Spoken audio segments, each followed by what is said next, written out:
Video আজ আমি চলে এসেছি আপনাদের সামনে নতুন একটি ভিডিও নিয়ে। আজ আমি একটি নতুন পার্কে এসেছি বগুড়া থেকে 45 থেকে 50 কিলোমিটার দূরে অবস্থিত নওগাঁ জেলায়। আর নওগাঁ জেলা থেকে 10 থেকে 15 কিলোমিটার দূরে অবস্থিত ভবানীপুর গ্রামে এই ডানা পার্কটি। তো এই ডানা পার্কের আজকে সৌন্দর্যটুকু আপনাদের সামনে উপস্থাপন করব। চলুন কথা না মূল ভিডিওতে যাওয়া যাক। আর আপনি যদি আমার চ্যানেলে প্রথম আসেন তাহলে প্লিজ সাবস্ক্রাইব করে বেল আইকনটি অন করিয়ে দেবেন, কারণ এরকম ভিডিও আমি প্রতিনিয়তই আপলোড করি। আজকের ভিডিওটি আমি আপনাদেরকে দেখাবো বগুড়া থেকে ডানা পার্কে যাওয়ার সম্পূর্ণ গাইডলাইন। আমাদের যাত্রা শুরু হলো নিজের বাসা থেকে। প্রথমে আমরা দত্তবাড়ি হয়ে রওনা দিলাম চারমাথা বাস স্ট্যান্ডের উদ্দেশ্যে। চারমাথা থেকে সরাসরি নওগাঁগামী বাস পাওয়া যায়। আমরা সেখান থেকে টিকিট কেটে বাসে উঠলাম। টিকিট কেটে নেওয়ার পরে কিছুক্ষণ অপেক্ষা করার পর আমাদের কাঙ্ক্ষিত যাত্রা শুরু হলো। বাসের জানালা দিয়ে বাহিরের প্রকৃতি সত্যি মনোমুগ্ধকর ছিল।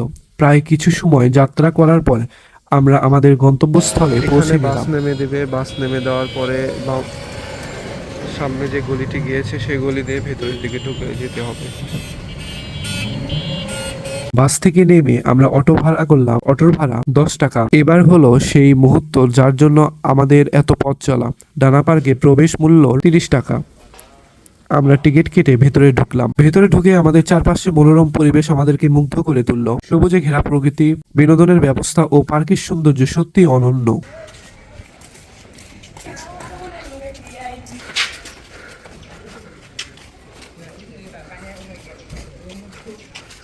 ছোট বাচ্চাদের খেলার জন্য বিশেষ এখানে ছবি তোলার জন্য অনেক সুন্দর সুন্দর ব্যাকগ্রাউন্ড আছে। এখন এদিকে কি আছে সেটা দেখব।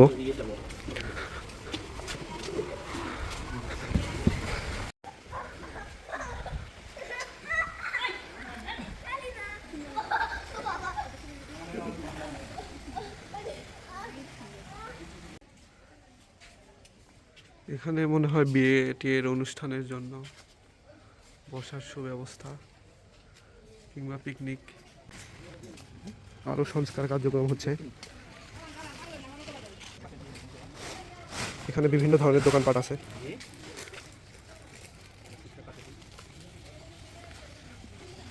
এখানে শরবত টরবত বিভিন্ন ধরনের দোকানপাট। এখানে বিভিন্ন ধরনের মাছ আছে। মাছের খাবার 5 টাকা দিয়ে কিনে এখানে খাওয়ানোর বিশেষ সুব্যবস্থা আছে। তো চলুন আমি এখানে যে ছোট ব্রিজ সিস্টেম আছে সেটার অনুভব নেওয়া যাক। আশেপাশে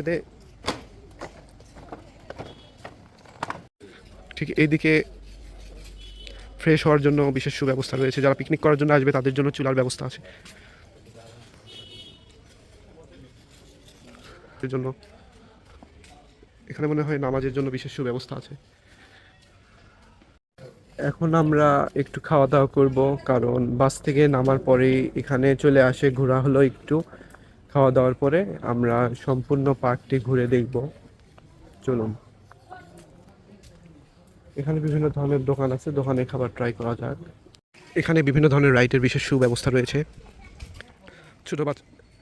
ছোট বাচ্চাদের জন্য ট্রেন।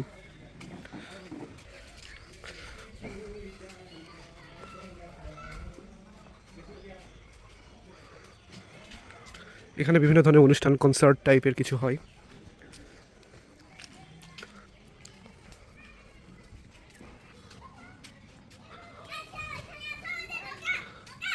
পাখি খাবার খাচ্ছে। আয় আয় আয়।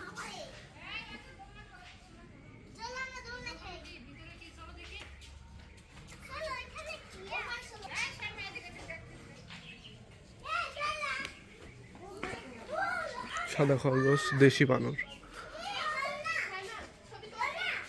বানরের অবস্থা করুন।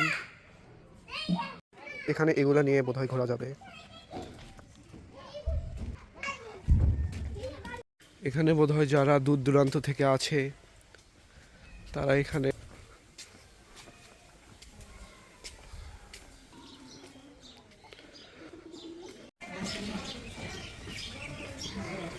বিভিন্ন দেশি কবুতর। এখানে ডানা পার্কের ট্রেন আছে, যারা ট্রেনে উঠতে পছন্দ করেন।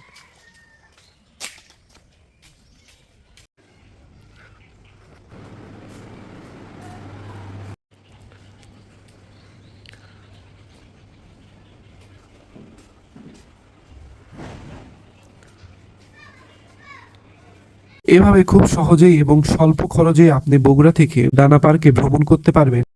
এখন আমরা নওগাঁ থেকে সাসিয়ে যাচ্ছি একটি রেস্টুরেন্টে। এখন রেস্টুরেন্টে আমরা খাওয়া দাওয়াটা করি, সেটা দেখুন।